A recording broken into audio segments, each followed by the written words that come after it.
How sad would the world be without music?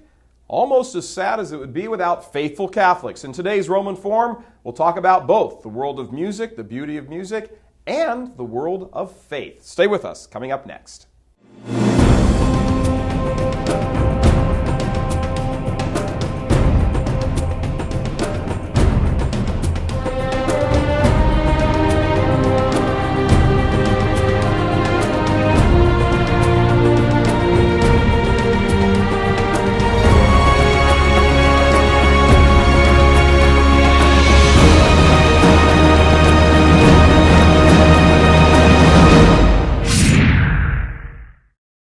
Hello everyone and welcome to the Roman Forum, our show where we talk about the faith, the challenges for the faith with our individual guests. Our guest today, Anthony DeLallo, a young man with an incredible singing voice. We're going to be sharing that with you during the show. I met Anthony, I was on a talk to a parish group in Kansas, and there was a little country hoedown thing, wasn't there, afterwards? And a lot of the neighbors and friends got together and sang, and you got up on stage and sang, and just as you were getting up there, lady sitting at the table I was sitting at said, "Wait until you hear this guy's voice." And I thought, well, it's just she probably likes you and all that. And then you sang, and I was like, whoa, wow, this is incredible. So your story is you had you've had an opportunity to advance in your singing career, and you had some maybe perhaps conflicts with the faith. We can talk about those a little later. But right now, tell us about you and music and singing, and give us the Anthony story. Okay, I'm the third of 13 kids, mom and dad. 13? Yeah. Y'all listening? 13 children. But basically, mom and dad, every now and then, need to get away from all of us. So my oldest sister got the wonderful privilege of babysitting the rest of us all the time. So they decided they're going to, get her something special one time. They came home with a CD of the Three Irish Tenors. And, they started listening to that, and I was like, I kind of like this music, so got a nice soundproof room down the basement, go down there, lock the door, and put it in, and I started singing to it, and the door's not soundproof. Mom glues her ear up against there eventually, a few months later, and she kind of talked me into singing for a parish concert, little small town thing. Mm-hmm. How old were you at this point? I was 15. My voice had just changed on me, right when the CD came, pretty much. the famous voice change. Yeah, from alto to down there. Exactly. And so I sang for that, and a lot of people seemed to like it. Came up, really enjoyed it, sort of thing. Why don't you try a CD? Mm-hmm. And so my dad, came up with the idea. Well, how about we do the first CD for charity? So we recorded a bunch of, I think, it was 8 or 9 Irish songs, mm-hmm. and we basically, all the profits from that we gave to the school, helped them out, raise some money for them. Mm-hmm. And then it took off pretty well considering it's just, selling it locally, by ourselves. So we recorded a Christmas CD, and that one was probably one of my favorite ones to record, just, a lot of fun songs, songs that everybody recognizes. Mm-hmm. Christmas, it doesn't matter what type of music you sing, Christmas can always get away with this Christmas CD. Yeah. And then... With all the big stars, every big star has a Christmas CD. Eventually, yeah. I don't know if I'm a big star yet, but then there happened to be a songwriter artist in Topeka, and she heard me sing, and she's like, well, I want to write some songs for you, and I'll pay for everything. You just have to sing my songs. And I thought, well, that'd be fun, good experience and everything. Mm-hmm. So I went in there and recorded some, she basically wrote a bunch of original Irish songs, got some goofy stuff in there, the Irish jigs and stuff, and then a little bit more serious. And then basically, from the whole time I learned I could sing. My first CD I recorded without voice lessons, and the guy recorded me. He's been recording for 45, 50 years now. Mm-hmm. But he told me, you really ought to get some voice lessons, train your voice, see what you could really become. So I started taking lessons from a lady in Topeka. She basically specialized in training young classical voices. Mm-hmm. So I went through basically a bunch of classical training for, 3-4 years. And, the very first song, that she basically said, I'll let you pick the first song you want to learn. I want you to enjoy this or whatever. And she said, but it can't be Irish. So I'd heard a guy sing Schubert's Ave Maria, and I was like, well, I really like that song. Do you think I could sing that? She's like, well, we can give it a try, teach you to sing. And I got up there, and, she started playing, this piece. I went to sing it, and I got about 4 notes out. And she goes, no, that's Irish singing. You got to sing this classically. Stop. Ave Maria to the tune of an Irish rebel song. kind of that thing. And so basically, she trained me to sing classically, and then Randy, the guy who's done all my CDs for me, he's like, well, the classical thing, is really good, but now why don't you try to, get some of your personality in here, get some, emotion, something a little bit more tender, don't just, classical, just let's belt this out and see how loud I can get. And so he kind of gave me, let's get really sensitive on music, and my teacher, taught me, here's the proper technique, here's how you take care of your voice, that sort of thing. And so from there, we decided we're going to do, my last CD that I did, we decided we're going to do something more in line with my training. So we did, it's a classical crossover style is what it's called, and basically took a bunch of older songs from, like we did Unchained Melody, and basically we took the accompaniment and made it a little bit more classical friendly, not so much of the popular production on it, and then I sang it with a more classical style. I actually did most of it in Italian, which I don't speak, but I learned to pronounce. That's about all I needed at that point. And so we did like a whole 12 songs, I think, of that kind of thing. Take older songs or songs people recognize and soften them up, give them a little bit of a special feel. Is that what is meant by classical crossover? That's my personal interpretation. It's kind of a in-between genre. There's not like any hard and set style for. I mean, some people, they'll have a pop voice and they'll take maybe a little bit more of a classical style, interpretation on a song, but it'll still be very much a pop, production. My personal preference for classical crossover is take a song everybody recognizes and basically sing it, like the way I was trained to sing classically. So it's maybe not, a mainstream thing, but brings back memories for people. Gives them, just a little bit of the, I don't know, I remember when that song played, but at the same time, something new. A new take on an old song. Okay. All right, that makes sense. Do you I want to get into this sort of in depth in the next segment, but just briefly, let's talk about the. You've as the audience is going to hear in a little bit, you've got this tremendous voice. It's very beautiful. It's soothing. It's a wonderful gift from God, and of course, that's the whole cream rising to the top thing. You get noticed. A fellow approaches you and says, "Hey, let's see if we can market this somehow," and that's where things start to become problematic, right? A little bit, yeah. You touch on this just a little bit for us. Well, it's nothing's really hard and definite when you try to actually get into a music career. It's not like you just go and say, "Hey, I'm going to do a music career, so I got some money. I'm just going to put myself out there." It's a lot of it becomes about connections. And this guy came up to me and he said, "Yeah, I think I have some connections that I could pull, get you out there, get you noticed." And so I said, okay, I'll go with that. See how things sort of work out. See what you can get for me. And I mean, by myself, I'd been lucky enough that just a promotional team in Asia had somehow, I think on the internet, just heard some clips of my music, and they just contacted my dad and said, we'd like to sell his CD, to just market it out to some independent labels, here and see what we can get. And that my last CD got picked up in like 12 countries or something like that. Which, I mean, I got a little bit of an advance on it, but to really get music to sell, touring is where the best promotion you can do, because then people hear you live, they see what you're like, and they really find out, okay, this guy can sing live. It's not just a studio cut and paste and make him sound real. Right. And so this guy was kind of like, I got some connections that I can pull for you to really make things, possibly get things to take off for you in a big way. And it seemed like a good idea. It seemed like it was going to work. But started, just little things. I mean, I'm sure it's just as much my fault as his. I know it was. But little miscommunications. You'd say, like, for instance, the classical crossover, my personal interpretation was, more of a laid-back classical.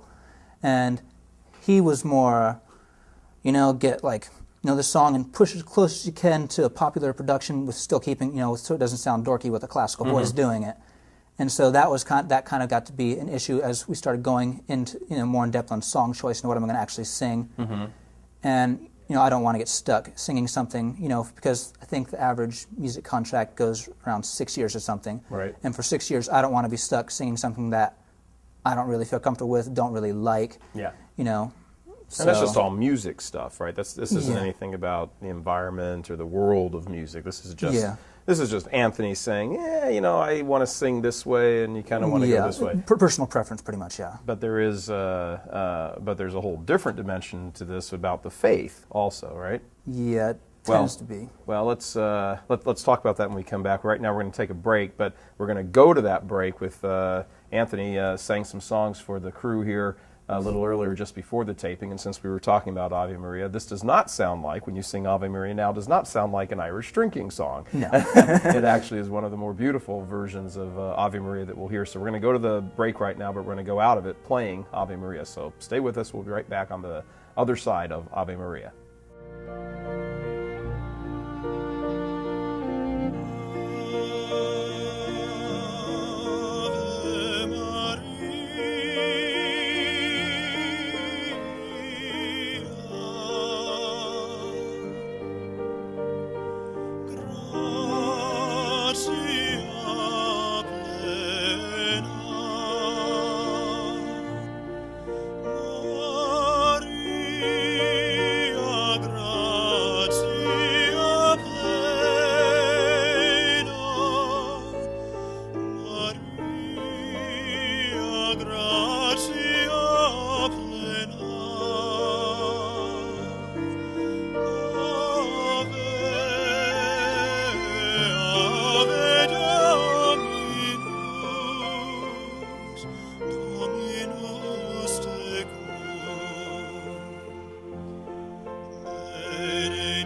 Hello, everybody. Back with Anthony DeLallo on the Roman Forum, talking about this young man's great voice and the challenge to the faith that sort of came up early, to his faith that came up early because of this wonderful gift you've been given. We were talking in the first segment about your, shall we say, artistic differences with regard to the way the career was kind of beginning to form. But let's switch gears and talk about the sort of spiritual concerns you had.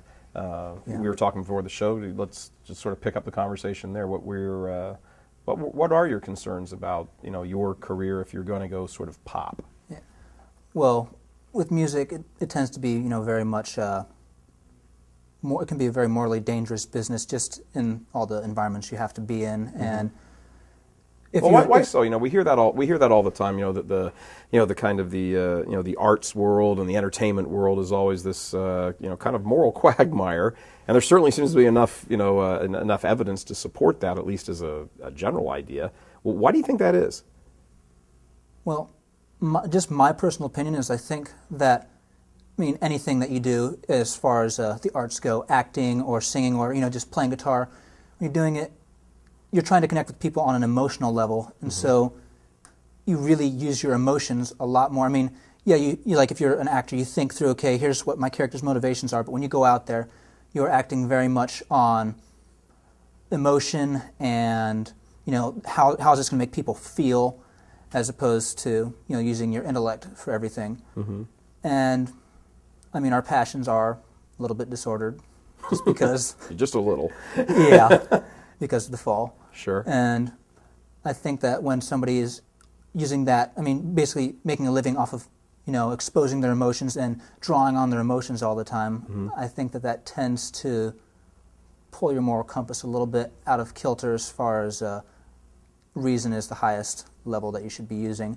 And a little different maybe than, say, going to work in the bank every day, where even if you happen to be having an emotional day, you really don't get to express it. Pretty much, yeah. All right. Do you think, okay, so you're living off your emotions as someone in the world of entertainment. You mentioned earlier that, you really have to go touring to, really kind of establish yourself. Very much so, yeah. So is that kind of a dangerous combination, the touring and the emotions? Well, it can be very bad. because when you're touring, if you're singing, touring will be your life. It won't be like, okay, I'm going to take, when I get home tonight, I'm just going to take off from the job. I'm just going to hang out with, friends or family, whatever. Ground myself back down. It's always, this is about me. I got to put myself out there. I'm a product now rather than a person to a large extent. And what can I do to get myself out there? And with a classical approach that I prefer to use, at least it would be more of a, people would expect it to be more, a classy act. Maybe go out there in a suit, dress up, as opposed to when you go towards a more popular style of music, and a lot of times more towards the mainstream, that's what you will get. You're not gonna have that classy environment so much. You're gonna be more out there in a party mood all the time, which, you can see the results sometimes when after a long weekend, you realize, even if you haven't done anything really stupid, you're still washed out. Yeah. It can be very draining. And I think it's interesting, and this was probably earlier in the summer, I think, but an article came out quoting Justin Bieber's mother, and he's 14 or 15 now, maybe 16, whatever he is, mid-teenagers. Young. And he said, spoken like the experienced man here. Yeah. He said, she said that she was hoping people would pray for, her son, Justin, to make sure they didn't kind of fall victim to all of this. What is this? Is there just sort of a like a reckless, like I'm important? It's a general attitude. Just with the environment. There's a lot of peer pressure going on, and it's very much focused on self. I got to prove why I'm better than this person. Why am I the better choice for you? To sing for this, or I can do this. And it's not a whole lot of giving out so much. It will depend on your outlook, and what your spiritual foundation is, but it's very much focused on self rather than on others to a large extent. Yeah, I'm curious, as you're talking here, what's occurring to me is that if you're singing this, if you're singing sort of classical, and it is about that big sort of booming, raising people up, in emotion because you're able to hit these wonderful notes and convey this feeling. versus it being about you, or whoever the entertainer is. It seems like the difference is, this can be sort of the voice of beauty, it happens to be coming out of you, versus here's like a great entertainer and it's all about him. Is that true? It can very much be that. I mean, for me personally, if I make money singing, that's absolutely great. But for me, singing is more about, sing for a group of people, you connect emotionally with them, you see them getting the same emotions that you're trying to convey as you're singing, that you're feeling. You sing something and, beauty, you try to bring out the real beauty in music, and when somebody appreciates that, that to me is what music is about. Somebody makes that connection, you make that, emotional connection with somebody. For me, singing is about making people happy, not necessarily about making money. If money comes, that's absolutely great, I could use that. Yeah. But, it's the emotional level for me. Okay, so all of you had all of these kind of conflicts, sort of a professional sort of thing. The questions about the faith. Not about losing your faith, but putting your faith in a kind of, perhaps a very real possibility of a precarious situation where, it could be all of a sudden challenged. Maybe you slip, maybe you fall, maybe you now start to kind of go a certain way, and you didn't want to do that. Why? Well, for me, it's just pretty obvious. God said, do what I say or you're not going to end up with me. You're going to end up in hell. And that's the ultimate goal in life. And however you choose, to make a living should be in such a way that you can actually, head towards, it would be best for your salvation. And like I was saying earlier, if you're out touring all the time, who knows how often you'll be able to get to Mass. You're not going to have a whole lot of time for your spiritual life. Getting your rosary in is going to be difficult to do, trying to pray every day. So you're going to very much need to be very spiritually solid before you ever were to go out in something like that. And it would be a lot of pressure on you the whole time, just because of the nature of what you're doing. It's going to be go, go, go, go, go, and you're going to be on the move all the time. And the tendency is going to be, I need a little bit more sleep, I'll sort of put that off to the side. And that seems to me to be kind of a dangerous way to make a living. I'm not sure if I would be able to do that. And so, who knows, I may at some point in the future, maybe what God wants me to do, but I'd rather not put myself in a situation where things are going to be out of my control and I'm going to be put in situations where I feel like I'm compromising my faith. And that is a very real possibility with the way that contracts work. You hear all the time about artists, he didn't read his contract, and he released a single and sold millions of copies, and he made maybe a few $1,000s off it because he didn't read his contract, so he didn't get the money from it. Well, it very easily be the same way. Take well, this is what your contract says. You'll sing for us here or whatever, and you'll sing when we set up booking agents, and suddenly they set me up. Say, it probably wouldn't happen, but say for instance they set me up in a nightclub or something. That's not a good environment. That's not a very Catholic environment. People there just partying. It's not a very conducive to doing the right thing, if you like. Well, you could bust out with the Ave Maria. Yeah, and that would probably last for what? Get booed off the stage.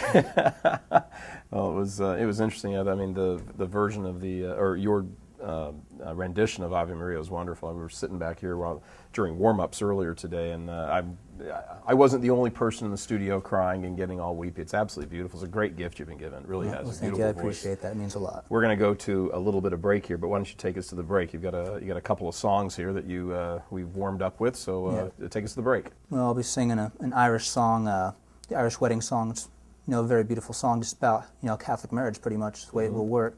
And then I'll be singing a Josh Groban song. He's one of the first artists I happened to find that wasn't Irish that I really liked. So I'll be singing a Josh Groban song, "To Where You Are." All right. Just before we go to the break, how do people find out more about you? Do you have a website? How can they get there? How can they listen to you besides the show? Yeah, I have a website. It's www.anthonydelallo.com. Spell out DeLallo. DeLallo. All right. Yeah, I had a lot of trouble on that one too from a lot of people. Anthony Smith. Talk to your dad. Yeah. All right, take us to the break with that. We'll be back after we hear Anthony sing these two great songs. Be right back with you. There they stand, hand in hand. They've exchanged wedding bands. Today is the day of all their dreams and their plans. All those who love them just wanted to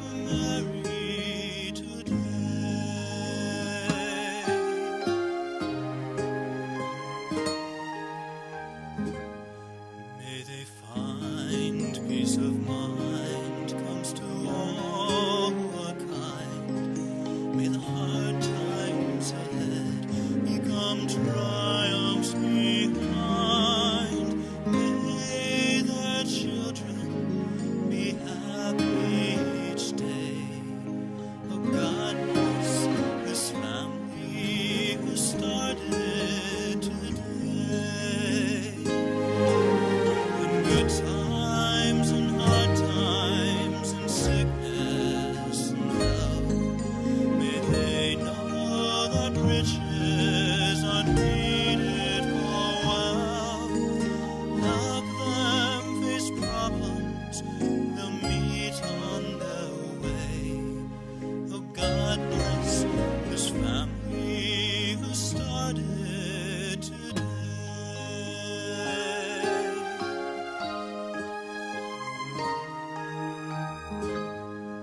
As they go, may they know a true love that will show. And as life it gets shorter, may their feelings grow. Wherever they travel, wherever they stay. Oh, God bless this couple who marry today. In good times, in hard times, in sickness and health, may they know that riches are needed for wealth. Help them face problems they'll meet on their way. Oh, God bless this couple married today.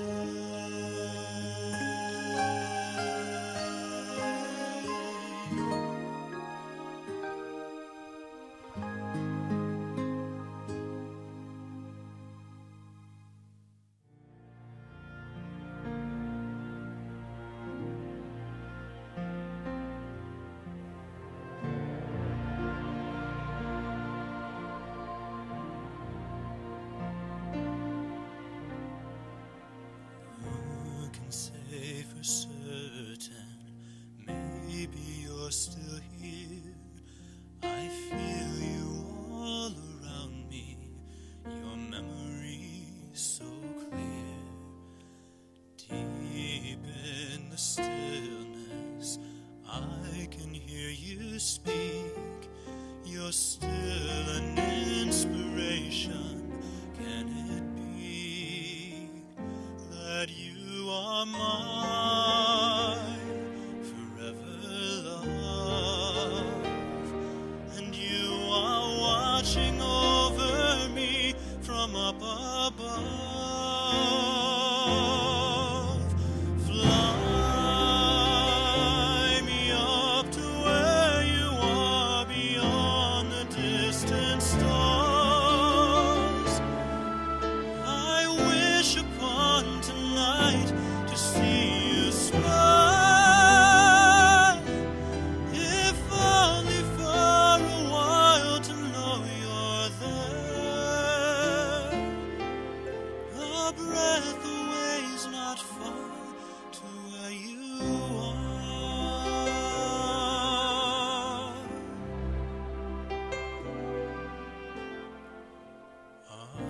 you gently sleeping here inside my dream?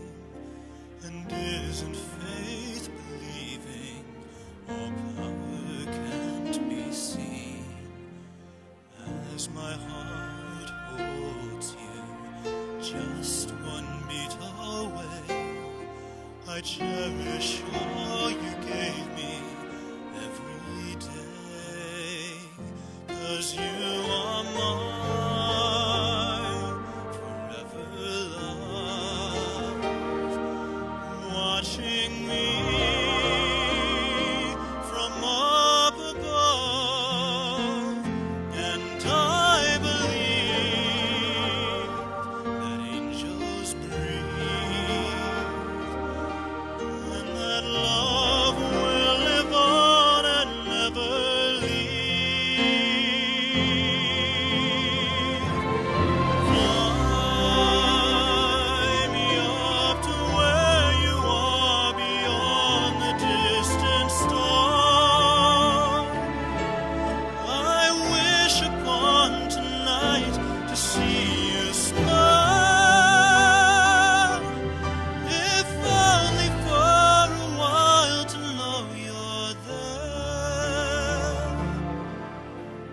breath away is not far to where you are.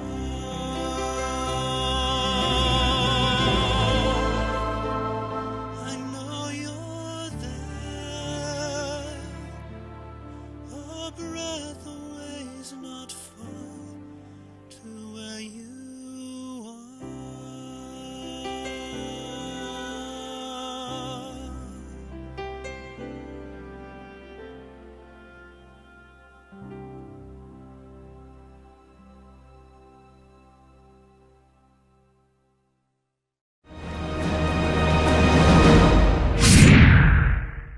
Welcome back to the Roman Forum. Anthony DeLallo is our guest. You've been hearing his singing throughout. Anthony, let's talk for a little bit about, you came with us on the much controversial, No Bull in Madrid World Youth Day that the Real Catholic TV crew went over there and did during our coverage a little while ago. You were well received certainly there in That was fun, yeah. in that audience. What were your impressions? I mean, you're 20. I mean, I know I have mine, and a lot of other people have theirs. But what were your impressions of of just sort of first of all the atmosphere of World Youth Day, just the sort of the generic. Here's the church with 1.2 kids in it, in Madrid, in one of the most secular nations on earth. Well, I mean, there was a lot there that I found that was good. There was also some things where things probably could have been a little bit better. Mm-hmm. First of all, what do you think? We'll do both. What do you think was good? Well, a lot of the people that I met, a lot of people I talked to, they're saying, yeah, I'm here, I want to learn about my faith, I want to find out what direction my life is going to go. I mean, I can relate to that very much so right now. And, I mean, a lot of them are saying, I don't know a whole lot about my faith, I really want to find out what my faith is really about, and I figured here I got all these different speakers and stuff. And so I thought that was, a very positive thing to be happening. Somebody, making the commitment and spending the money to getting over there. Mm-hmm. Yeah, it was not cheap. No. If the average person probably dropped somewhere around $4,000 to be there in one way. I mean, they raised it in car washes or something, but that's about how much it cost per head. So, what was some of the stuff you thought was it could have been better? Well, the biggest thing I noticed, there seemed to be a lot of immodesty and people not really realizing it. I mean, which kind of goes back to understanding their faith. Mm-hmm. But, I mean, I know I'm a guy, and I had trouble at times, keeping a clean mind. Just when I'd see certain girls go by dressed certain ways, it got to be a difficult thing for me. Mm-hmm. But, I mean, I'm not going to judge them. I don't know, how they were. Just that was the biggest thing that really hit me was a lot of people didn't have the sense of modesty that they probably should have. Were you surprised at all that there didn't seem to be some sort of how do we say, direction or mention from the organizers or something that seemed to be an issue that was just kind of ignored? I know certainly from my perspective as well. I was like, whoa, this is kind of a little, I wasn't quite sure what to expect. But when you get on the ground, and you're there day after day, and you start to see it, and you're like, I know from being 50, I was like, wow, this seems like somebody should, maybe this is inside the pamphlet or a little flyer stuffed inside the book bags they give you or something to say, hey, this is a Catholic event, put some clothes on.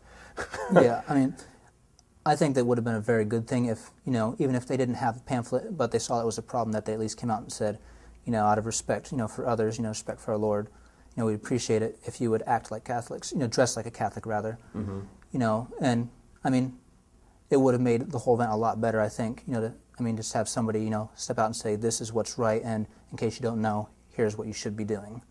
Yeah, it was interesting on the, for the most part, we had, on the 2 nights, we had about 1,000 people or so at the No Bull talks. And, we did the question and answers part of it. And a question that came up frequently, I read a couple of them actually, but there were many more in the stack, I just didn't get to them. But there was a sort of a set-aside stack of questions about, what about the immodest dress here? If I went through all of those questions, which were probably, if we laid them all out, there'd probably be 100 or 150, I'd say the plurality of those questions were about the way people were dressed, mostly young women. But, guys, too, were kind of dressed a little immodestly here and there, too. But, and I guess I'm saddened by the fact that that was going on, but I'm also heartened by the fact that so many people were noticing it, and it was kind of a big topic. Yes. It was a big topic among kids your age. And, of course, us old fuddy-duddies are sitting around going, What do you? How do you respond to that if you're 20 and you make mention of that, and someone comes up to you and says, "You know what, Anthony? Cut him some slack. It was 110 degrees there. It was 40 and 41 degrees Celsius. Celsius translates to whatever 100, 110 degrees. It was really hot. Give him a break. How do you answer that? Well, I personally think that, I think it's what the church says too, is that sometimes you have to make sacrifices to do what's right, and I think that was an occasion where you need to make the sacrifice. I mean, you had priests out there, and they were, dressed in black, and that's not exactly the most friendly color to heat, and they were standing it, so it wasn't that it was impossible, it was just something difficult as a sacrifice I think God was asking people to make there. Yeah, there was a there was a kind of a stark scene at the vigil the night before the Pope's Mass on Sunday. There was these two nuns you saw that, head to toe, full habit, the whole bit. They had to be dying in those things. It was scorching hot in Madrid. And, immediately beside these two, wonderfully dressed nuns, I mean, you could barely see their eyelids. That was about all. And then right beside them were these two girls that actually, to be honest with you, I mean, they could have been at a rock concert. And, the way they were dressed, actually the way they were behaving and stuff too. And you don't want to damn the whole event because of this, but it was a question that came up frequently in many different quarters. And anyway, so I just got your take on it, so we don't look all like, oh, we're just being 50 and a bunch of prudes. I mean, you're 20 and saying, this needs a dressing somehow. Emphasis on dressing. Other things about, not necessarily about World Youth Day, but also, what do you think are some of the big, the top 2 or 3 biggest challenges to someone in your age group trying to be a faithful Catholic, who knows the faith and is trying to be a faithful Catholic? Well, I know a very big part of it is just trying to live it in everyday life. I mean, at my job, I've got, there's a couple older guys, and they make fun of me all the time because I am not in a relation. I'm not having relations with girls or anything like that. I'm not going around leading that type of life. How do they know that? Because they flat out asked me, so have you gotten laid lately? Okay. And I said, no, I'm sorry, I don't do that. I'm Catholic. I said, well, what's that have to do with it? I said, well, the Catholic Church tells me, you don't do this. And the Catholic Church is the mystical body of Christ, and I submit to their authority and everything that has to do with morals. And they're like, well, why? They just ask why. And so finally I asked them back, well, why do you do it then? What's the point of it? And like, well, it feels good. And, well, okay, maybe, but at the same time, just because something feels good doesn't make it right. Mm-hmm. And, I mean, you can see the results, in the world around us when people, basically don't respect the sacred nature of what they're doing. Mm-hmm. And so that is one of the big things, just having to explain very much. That's one of the big issues I have to explain all the time. And I mean, I am held to a higher standard at work by everybody else now. Cause like, oh, he's saying this, and that's Joe Catholic, and yeah. And so something goes wrong at work, and something slips out. I just pop something out. They all start, hey, is that? And I say, okay, I'm sorry, shouldn't have said that. Mm-hmm. I very much have to tell them, because if I do something wrong, I'm not going to say I didn't. Right. I got to tell them I did it wrong. I'm sorry, and I'll try to do better. And of course, they all laugh at me. It's stupid. It's not a big deal, sort of thing. Mm-hmm. Maybe not, but still wrong.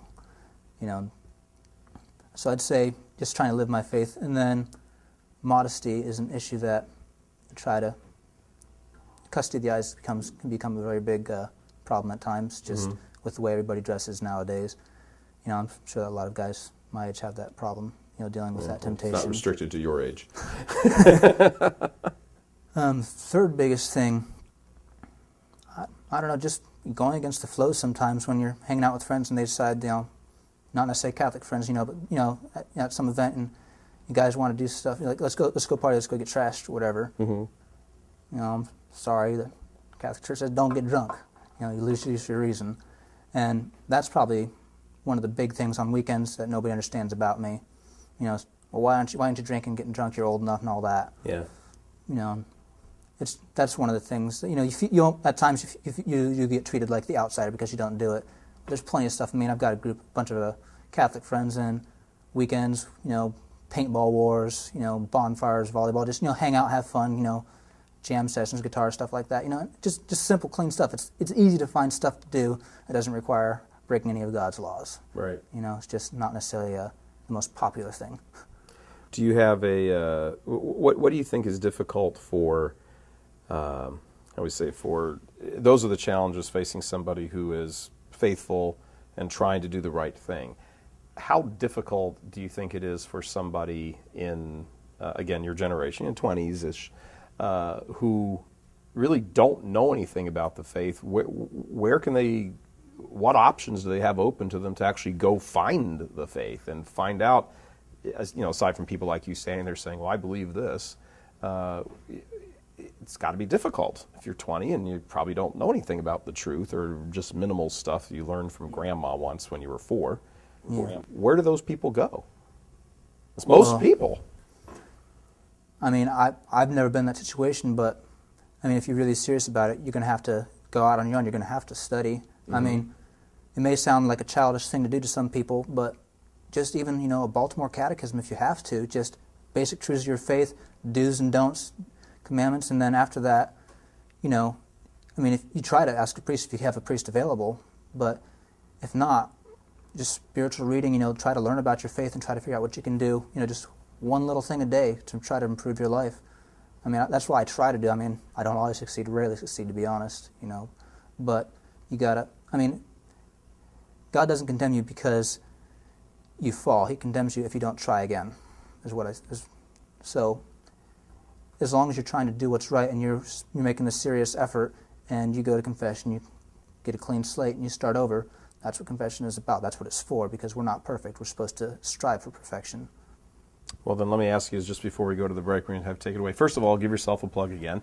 Where can people find out about you? Where can they buy your CDs? And I have a suggestion also for anybody. There are many, many conferences and speaking circuit things and all of that throughout the country, throughout the world, as a matter of fact, Catholic places. If you happen to be watching this show and you have some sort of connection or some infiltration into that group, you should really consider, calling Anthony and saying, hey, in addition to doing the things we normally do, let's do something a little different and have a good, solid Catholic young man up here with a fantastic, fantastic voice sing and move people and and provide some of the show forth some of the beauty of God's world. So if you're connected to that, or you've got just think about it, just consider it. But that's my plug for you. But now you give your plug. Where can people find out about you? My website is www.anthonydelallo.com, and I have all my CDs, links for all my CDs available there. You can buy them there.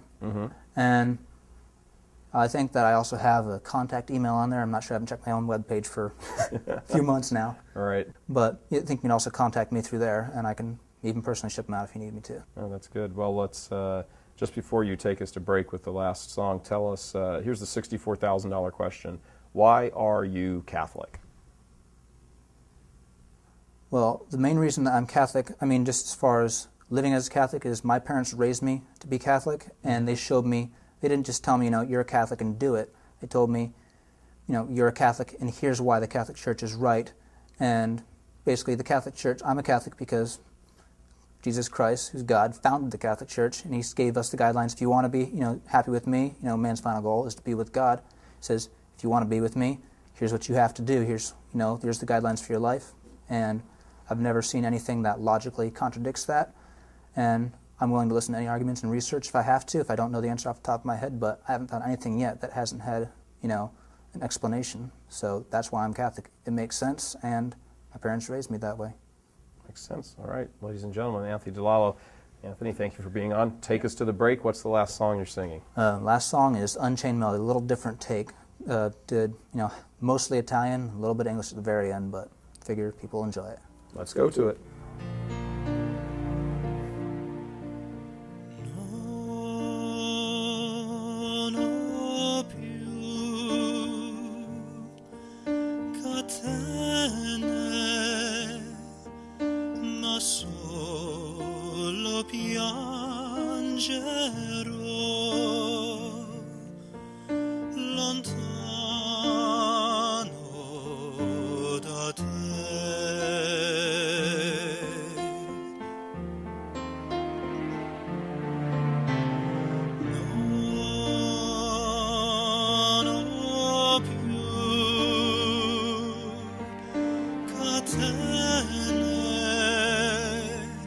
perché so che tuo amor è solo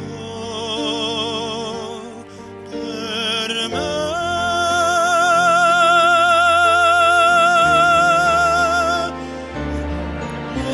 E so che un dì ti rivedrò, ti stringerò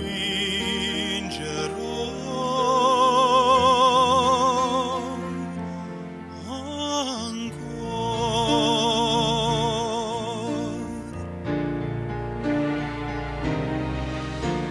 Guardo il cielo e so dove sei, cosa fai, ed ovunque andrai sentirai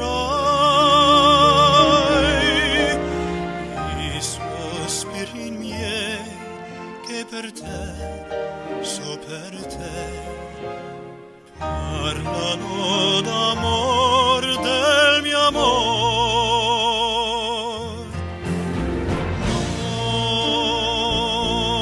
Non ho più catene,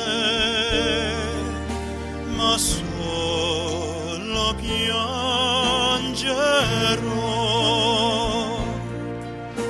lontano